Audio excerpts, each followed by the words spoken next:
This presentation will tell you what to expect before your operation, when you're in hospital, after your operation, make you aware of possible complications after surgery, and on your discharge from hospital. There are no formal restrictions with your knee replacement. However, we advise that you avoid twisting your knee or crossing your leg. Ensure your foot is supported when sitting on the edge of the bed or chair.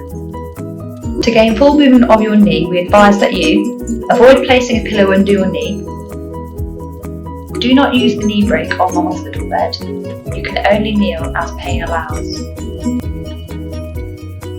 Preparing for surgery will ensure you do not need to stay in hospital longer than necessary.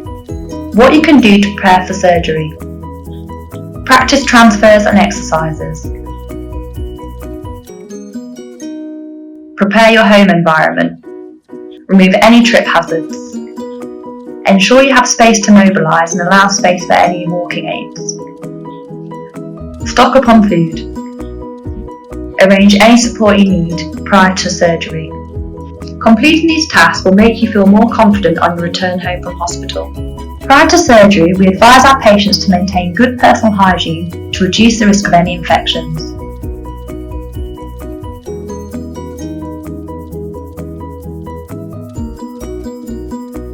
What to bring into hospital: loose fitting clothes and a comfortable shoe, ideally with a back on. Exercise booklet. Any other home comforts you wish to bring. Any regular medication you currently take must be in its original packaging and labelled with your name on.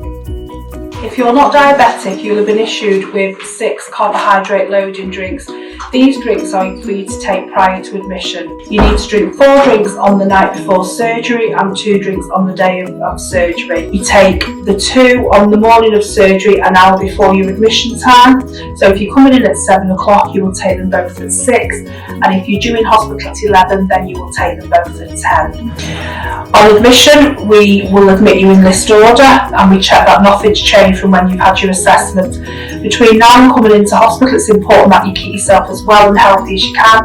If anything does change, if you develop a cough, a cold, a cut, a sore, an open wound at all on your skin, it is important that you let somebody at the hospital know so that we can assess whether you are going to be fit enough to come into hospital. If we do have to defer your operation, it doesn't mean that you have to start again at the bottom of the waiting list and work your way up. It just means that we'll swap you for another patient so we don't lose that theatre slot on that day.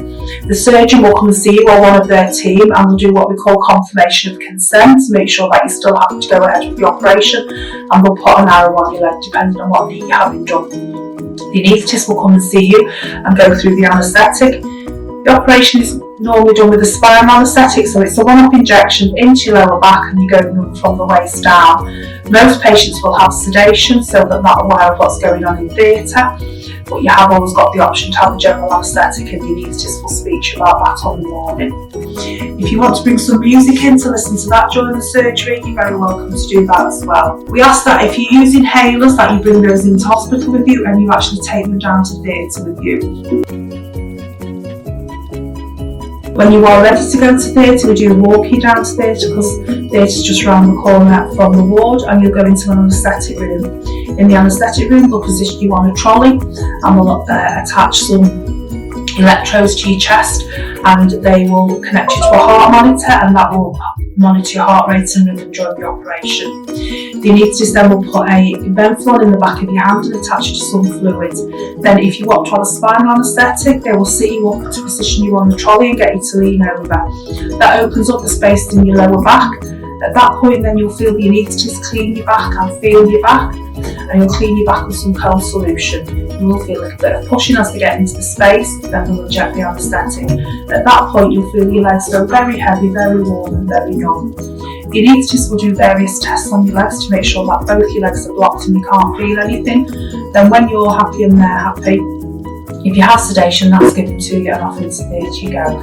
If you have a general anaesthetic, you put to sleep and off into theatre you go. The operation normally takes around about an hour to an hour and 20 minutes, and then you'll be in the recovery area for about 40 minutes just to make sure that you're generally okay, your blood pressure's okay and you're comfortable. You'll then come back to the ward. As soon as you get back on the ward, we're going to get you eating and drinking straight away. We're going to get you freshened up, hopefully in preparation of getting up out of bed.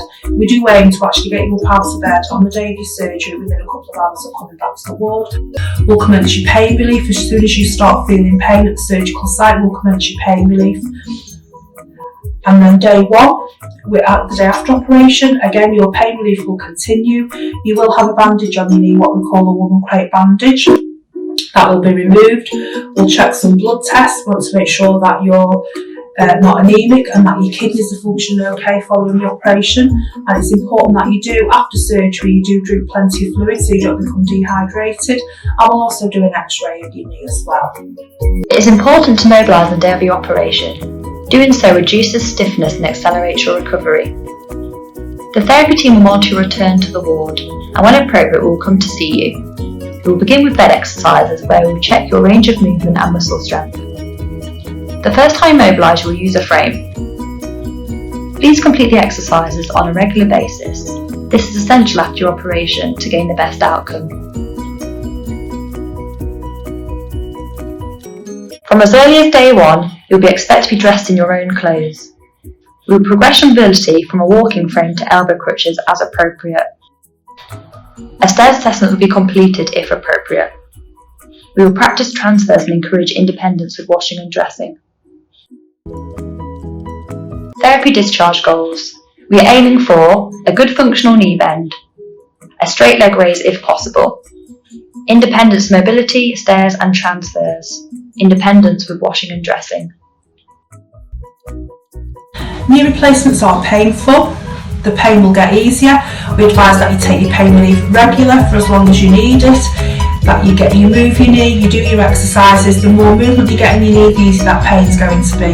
We also say to use ice on your knee, so when you go home you can use ice, you can use frozen peas, you can use sweet corn, anything that will help with the pain, because the ice and the coldness will help with the pain and will also help with any swelling. Constipation can be a problem after surgery, and we also start you on laxatives on the night of your operation, and we send you home with laxatives as well. We're encouraging you to mobilise and move around and drink plenty of fluid. While you're on the ward, we will check every day to make sure that you've had your bowels opened.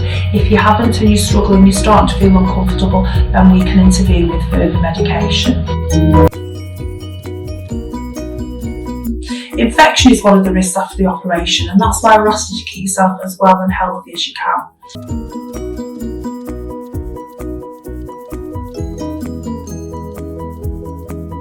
Once you go home, you'll be issued with some contact numbers. Those contact numbers are there for you to use 24 hours a day, 7 days a week. If you've got any concerns, any worries, anything to do with the operation, then give us a call, tell us what your concerns are, and then we can assess on what we need to do. You're also at risk of what we call a deep vein thrombosis after surgery. So we start you on medication the day after your operation, and we send you home with medication as well. We use what we call foot pumps and calf pumps while you're in bed, while you're not moving around. And we also get you to do some circulatory exercises, and we'll mobilise you very quickly after the operation. So we are doing all we can to reduce the risk of a deep vein thrombosis.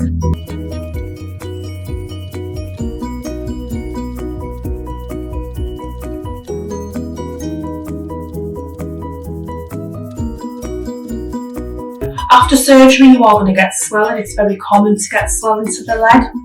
The swelling should go down. Sometimes it can take up to 6 weeks to go down, start to improve. So what we suggest is that you sit with your leg elevated, do your circulatory exercises, and that swelling should reduce. But what you'll find is with the DVT is that swelling won't go down. So you'll sit with your leg elevated, but that swelling won't go down. If your leg becomes red, it becomes shiny, it becomes tight, and you get pain in your calf, then that's when you need to seek some advice. You can either ring the ward and ask us for advice, or if it's easy, you can go to your nearest emergency department and they can assess your leg. You're also at risk of a chest infection after the operation, and that's why we want to sit you up out of bed, get you mobilising very quickly to reduce the risk of a chest infection.